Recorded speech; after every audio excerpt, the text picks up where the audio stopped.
Former Lafayette Police Chief Thomas Glover will have his day to explain why he should not have been fired. Today, the Fire and Civil Service Board approved the former chief's request for a termination appeal hearing. News 10's Renee Allen was at the City Hall meeting.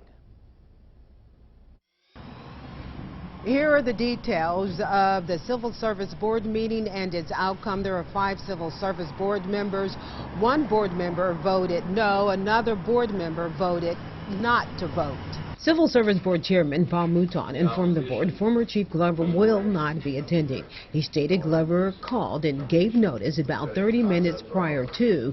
Mouton says Glover's appeal was filed in a timely manner and meets the criteria to be heard. You know, regardless of which side if he met that criteria for us to hold a hearing, then we're gonna allow that employee or former employee to have that opportunity to explain themselves here at the board. But not everyone is okay with Glover's absence. That includes retired firefighter James Dooley. If he's not here, he should have been here representing himself or have someone represent him today.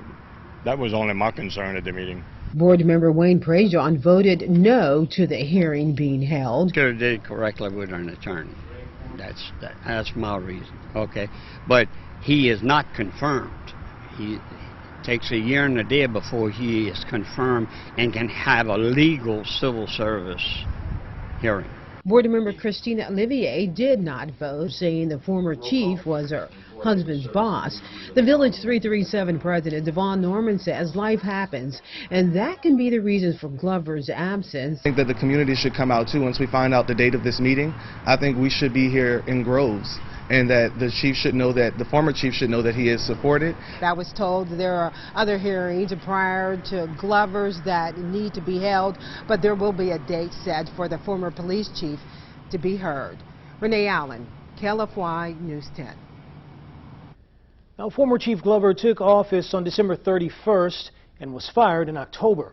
He says he has the right to appeal the process and that he was not given ample time to actually perform what is necessary to be graded.